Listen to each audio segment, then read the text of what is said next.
กระเป๋าใบนี้นะคะง่ายมากเลยค่ะสามารถถือหรือสะพายได้นะคะ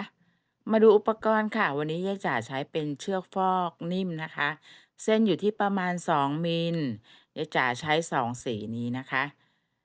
2 มิลก็คือเป็นเส้นตีเกลียว12เส้นเล็กนะคะใน1เส้นใหญ่ส่วนเข็มก็เป็นเบอร์5/0ค่ะหรือเทียบเท่ากับ3 มิลนะคะ สำหรับอุปกรณ์นะคะทั้ง2 อย่างนะคะยายจ๋ามีแนะนำผลิตภัณฑ์ไว้ที่หน้าคลิปนะคะเพื่อนๆสามารถคลิกเข้าไปดูร้านค้าที่ยายจ๋าแนะนำได้เลยนะคะใบนี้ไม่ยากค่ะเพื่อนๆเป็นลักษณะพื้นฐานเลยนะคะลักษณะก้นกระเป๋าเป็นสี่เหลี่ยมผืนผ้านะคะเริ่มที่สลิปน็อต เสร็จแล้วนะคะก็จะถักโซ่ค่ะจำนวนโซ่คือความกว้างของตัวฐานกระเป๋านะคะยายจ๋าถักทั้งหมดอยู่ที่11โซ่นะคะหรือ10+1ค่ะก็คือกว้างจริงๆ10อีก1โซ่ก็คือการเริ่มต้นแถวแรกนะคะเสร็จแล้วค่ะเราก็จะถักลายซิงเกิลโครเชต์นะคะลงไปในหลักที่2นะคะแล้วก็นับกลับมาค่ะทั้งหมดคือจำนวน10หลักนะคะสำหรับแถวที่1ของตัวฐานกระเป๋าค่ะ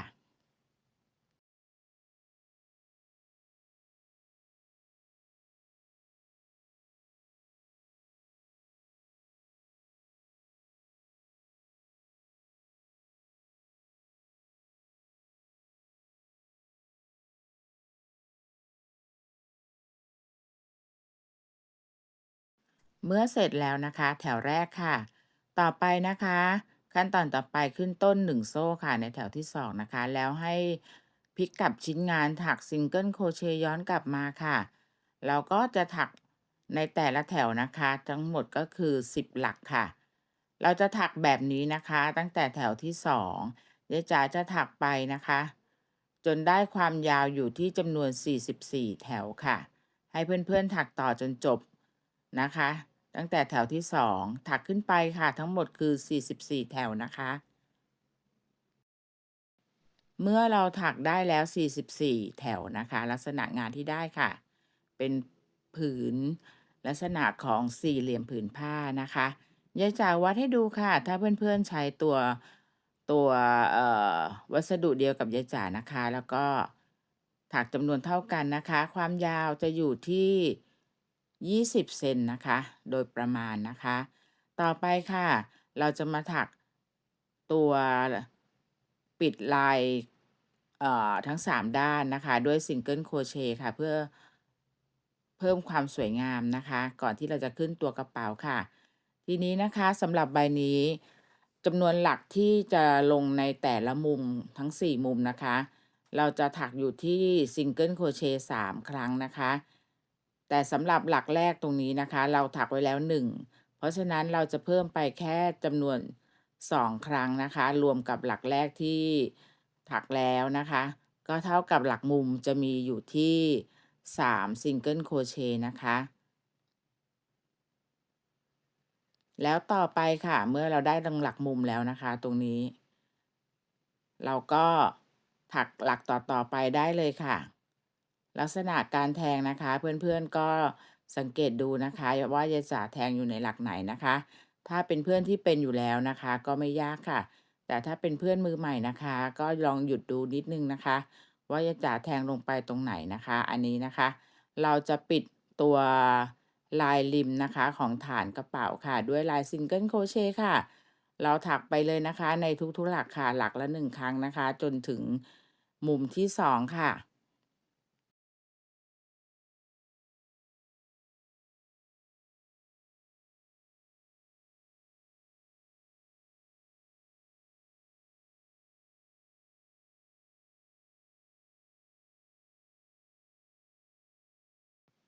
เมื่อเราถักมาจนถึงหลักมุมนะคะตรงนี้นะคะอันนี้เป็นหลักมุมหรือหลักที่1ของทางด้านกว้างนะคะเราก็จะทำลงไป3ครั้งค่ะซิงเกิลโครเชต์นะคะอันนี้นะคะ3ครั้งในหลักเดียวกันนะคะหลักมุมเราจะได้ลักษณะของมุมที่โค้งสวยงามนะคะถ้าเราถัก3ครั้งเสร็จแล้วเราก็ถักหลักที่เหลือต่อได้เลยค่ะ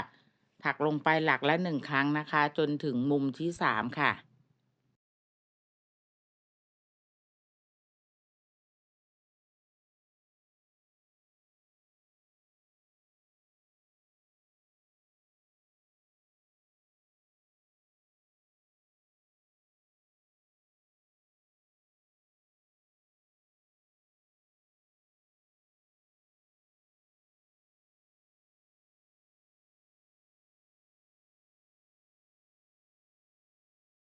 เมื่อถึงมุมที่3ค่ะมุมนี้นะคะ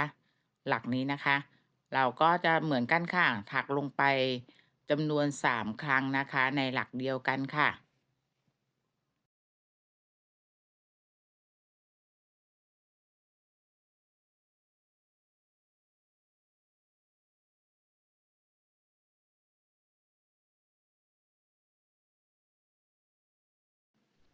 เมื่อครบแล้วนะคะหลักมุม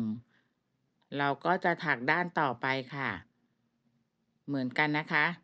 ด้านยาวเราถักหลักละ1ครั้งค่ะลงไปนะคะในหลักในแนวนี้นะคะเพื่อนๆเราจะถักต่อค่ะด้านนี้เราจะถักเป็นด้านสุดท้ายแล้วนะคะหลักละ1ครั้งค่ะถักไปจนเจอมุมที่4ค่ะ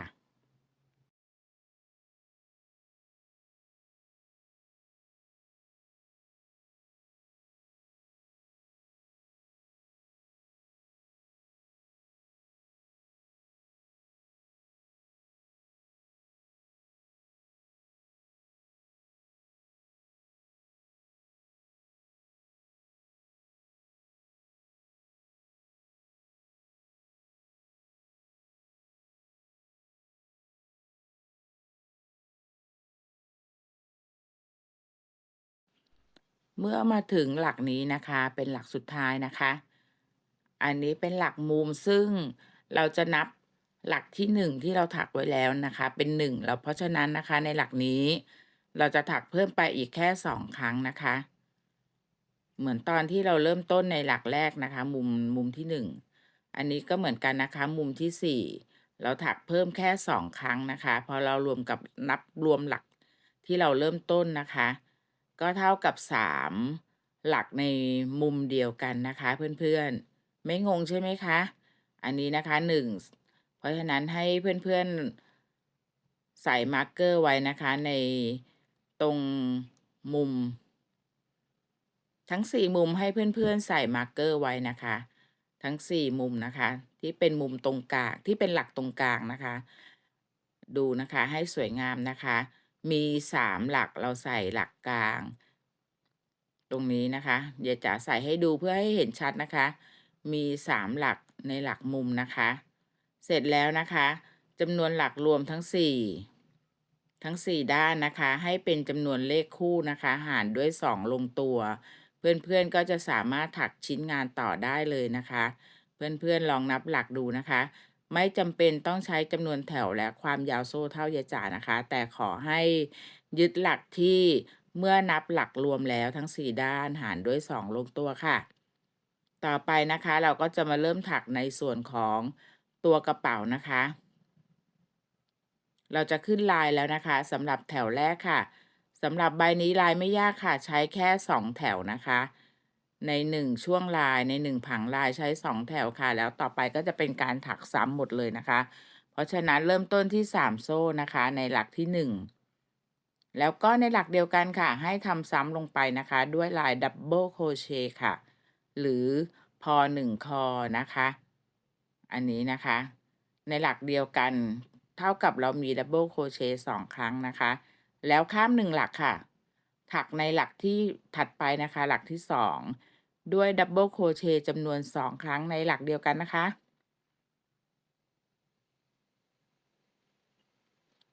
แล้วก็เหมือนเดิมค่ะข้าม1หลักแล้วลงถักหลักถัดไปค่ะดับเบิลโครเชต์2ครั้งเราถักซ้ำนะคะในแถวแรกนะคะเราจะถักแบบนี้วนไปนะคะทั้ง4ด้านนะคะ ให้เพื่อนๆถักไปนะคะ ถ้าจำนวนหลักครบนะคะใน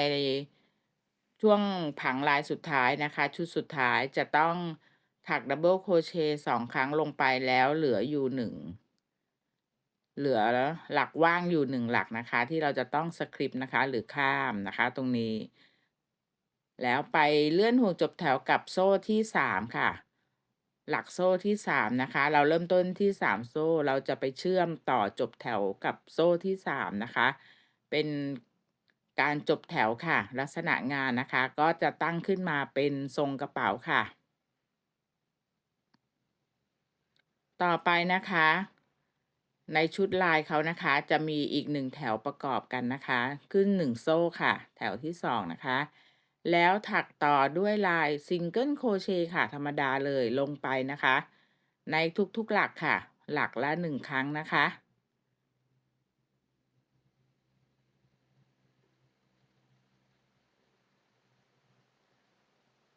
เราถักไปได้เรื่อยๆเลยนะคะให้เพื่อนๆถักต่อจนจบแถวค่ะแถวนี้นะคะแถวที่2ถักด้วยลาย Single Crochet ค่ะ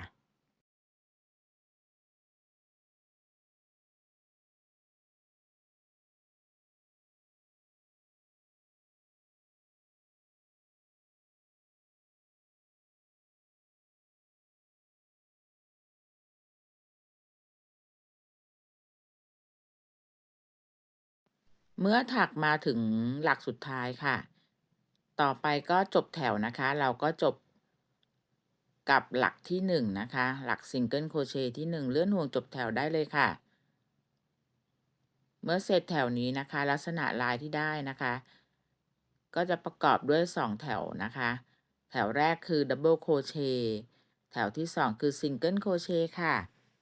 ลายไม่ยากนะคะอันนี้เหมาะมากเลยนะคะถ้ามีเพื่อนๆที่เพิ่งหัดถักนะคะเป็นมือใหม่นะคะเริ่มต้นที่ใบนี้ก็ไม่ยากค่ะเหมือนเดิมนะคะอันนี้เป็นลายที่ซ้ำแล้วนะคะเราขึ้นต้น3โซ่นะคะ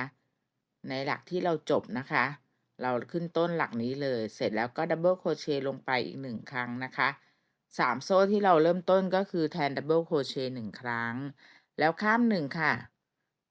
ลงหลักถัดไปนะคะดับเบิลโครเชต์2ครั้งเพื่อนๆก็จะเห็นแล้วนะคะว่าลักษณะเป็นการถักซ้ำกับแถวที่1แล้วนะคะ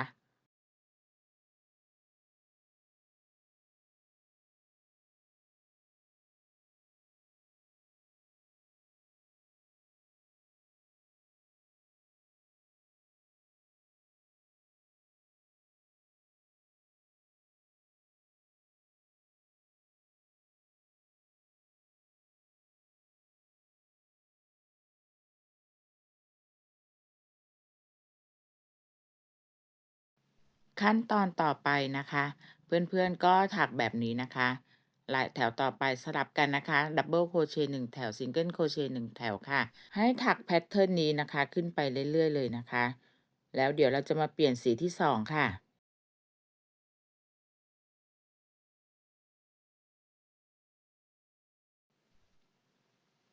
สำหรับยายจ๋านะคะยายจ๋าจะถักขึ้นมานะคะด้วยลายที่นับที่ลายดับเบิลโครเชต์นะคะ1 2 3 4 5นะคะมีลายดับเบิลโครเชต์อยู่ที่5แถวแล้วจบด้วยลายแถวที่เป็นลายซิงเกิลโครเชต์นะคะก่อนที่จะเปลี่ยนสีตรงนี้นะคะยายจ๋าจะตัดตัวไหมปลายไหมเลยนะคะแล้วก็เก็บปลายไหมไปเลยนะคะแล้วค่อยมาเปลี่ยนสีที่2นะคะ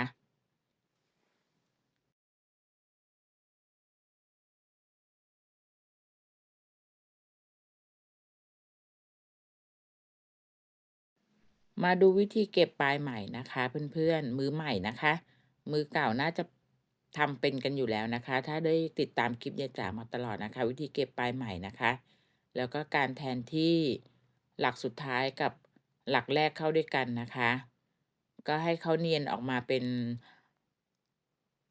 ลายโซ่นะคะกลมกลืนกันไปนะคะไม่ซ้อนกันนะคะเพื่อนๆเสร็จแล้วก็เก็บพยายามเก็บเข้าไปข้างในนะคะด้านในให้เรียบร้อยนะคะปลายไหม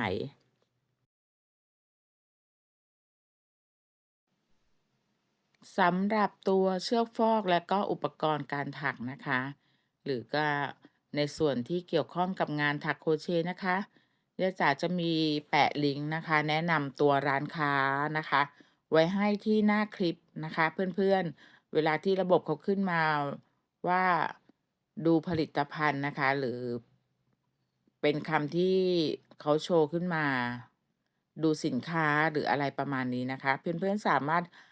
ลองกดเข้าไปดูก่อนได้เลยนะคะถ้ายังไม่มีร้านประจำนะคะ เมื่อเราเก็บเรียบร้อยแล้วนะคะต่อไปค่ะใช้สีที่2นะคะยายจ๋าจะมาเริ่มต้นนะคะขยับมานิดนึงนะคะมาอยู่ตรงช่วงด้านข้างของกระเป๋านะคะ ให้เพื่อนๆใช้ตัวสลิปน็อตแบบนี้นะคะไว้ที่หัวเข็มแล้วให้พันหัวเข็ม1ครั้งค่ะ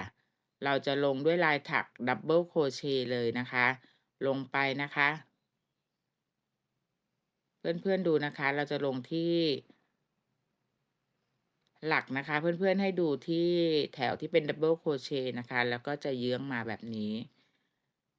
เราก็จะถักลงไปนะคะ1ครั้งแถวหลักเริ่มต้นนะคะแล้วก็ถักซ้ำค่ะอีก1ครั้งในหลักเดียวกันนะคะอันนี้เป็นลายเดิมเลยค่ะได้2ดับเบิลโครเชต์ในหลักเดียวกันแล้วนะคะข้าม1ค่ะข้าม1หลักทำหลักถัดไปค่ะด้วยดับเบิลโครเชต์2ครั้ง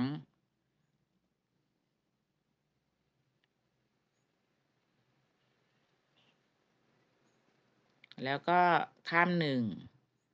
2ครั้งค่ะดับเบิลโครเชต์ในหลักเดียวกันนะคะแพทเทิร์นเหมือนเดิมเลยนะคะไม่ได้เปลี่ยนแพทเทิร์นนะคะเปลี่ยนแค่สีใหม่นะคะถ้าเพื่อนๆต้องการเล่นสีมากกว่า2สีก็ได้นะคะลายนี้เดี๋ยวจ๋ามาลัดขั้นตอนนะคะเดี๋ยวจ๋าถักสลับแบบนี้นะคะตรงนี้สีพื้นที่1แล้วก็จะสลับด้วยสีอ่อนนะคะมีอยู่3ช่วงลายนะคะแค่นี้เองค่ะแล้วก็จบด้วยสีเข้มนะคะ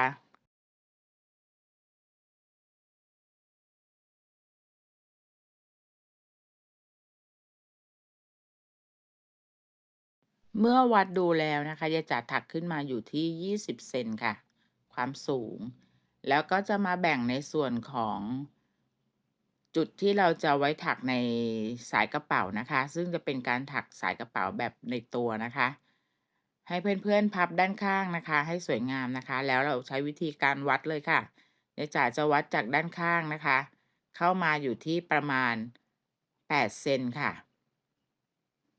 2ฝั่งเท่ากันนะคะ8เซนค่ะ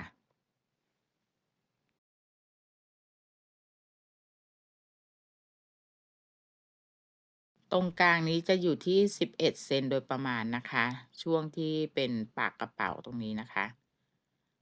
ลักษณะการถักก็คือเราจะถักลายซิงเกิลโครเชต์เริ่มต้นแถวใหม่นะคะเราก็ถักไปจนหลักละ1ครั้งจนถึงจุดที่เราใส่มาร์กเกอร์ไว้ในจุดที่1ค่ะ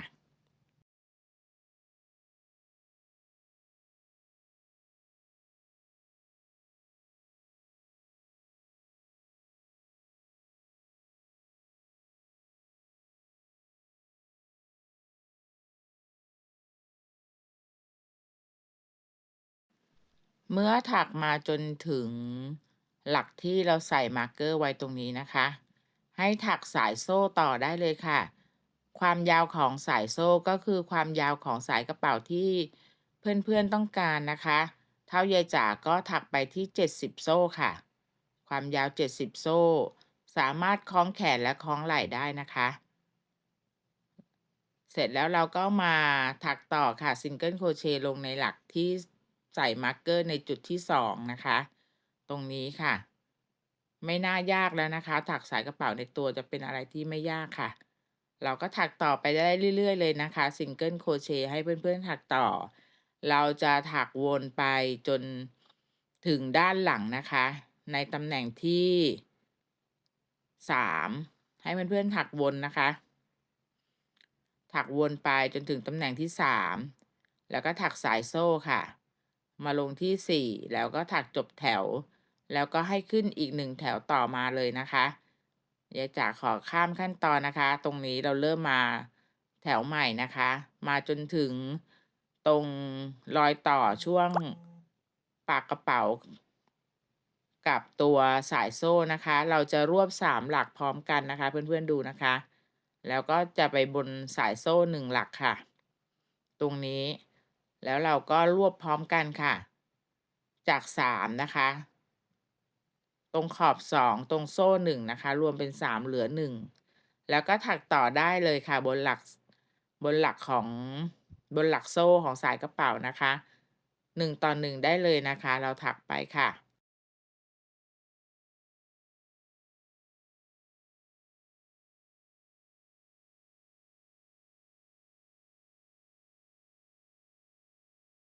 ให้เพื่อนๆถักต่อได้เลยนะคะบนสายโซ่แล้วก็เหมือนกันค่ะในแต่ละจุดตรงนี้นะคะทั้ง4จุดนะคะเหมือนกันนะคะรวบจาก3ให้เหลือ1ในส่วนของสายกระเป๋าอันนี้ยายจ๋าขอลัดขั้นตอนนะคะคิดว่าไม่น่าจะยากเกินไปยายจ๋าจะถักอยู่แค่แถวเดียวนะคะสายกระเป๋าถ้าเพื่อนๆต้องการสายใหญ่กว่านี้ก็ถักเพิ่มแถววนไปได้เรื่อยๆเลยนะคะยายจ๋าจะชอบสายเล็กนะคะก็จะถักแค่แถวเดียวค่ะ เมื่อเรียบร้อยแล้วนะคะเราก็ตัดปลายไหมได้เลยค่ะถ้าเราคิดว่า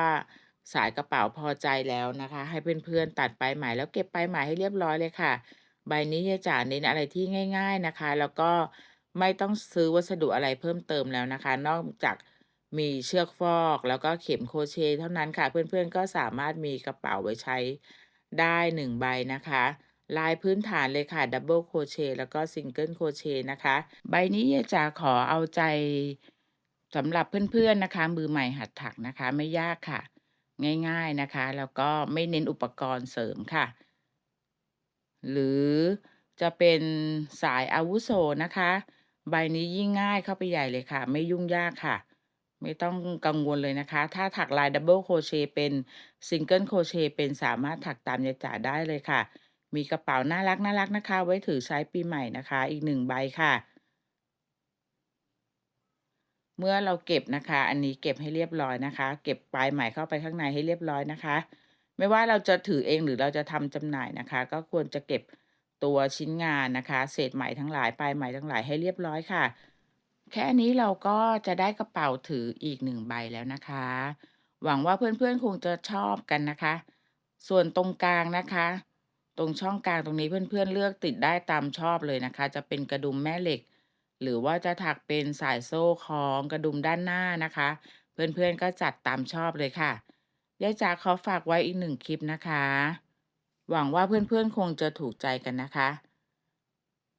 เดี๋ยวยายจ๋าวัดให้ดูนะคะขนาดนะคะความกว้างว่าวัดได้อยู่ที่เท่าไหร่นะคะวัดได้นะคะความกว้างอยู่ที่ประมาณ28 เซนค่ะส่วนความสูงนะคะยายจ๋าวัดให้ดูตั้งแต่ตอนเริ่มต้นแล้วนะคะวัดขึ้นมาก็จะอยู่ที่ประมาณ20 เซนค่ะ โดยประมาณนะคะเพื่อนๆหวังว่าเพื่อนๆคงจะถูกใจกันนะคะ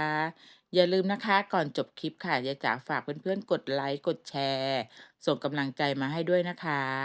สำหรับคลิปนี้สวัสดีค่ะแล้วก็อย่าลืมติดตามคลิปต่อไปกันด้วยนะคะ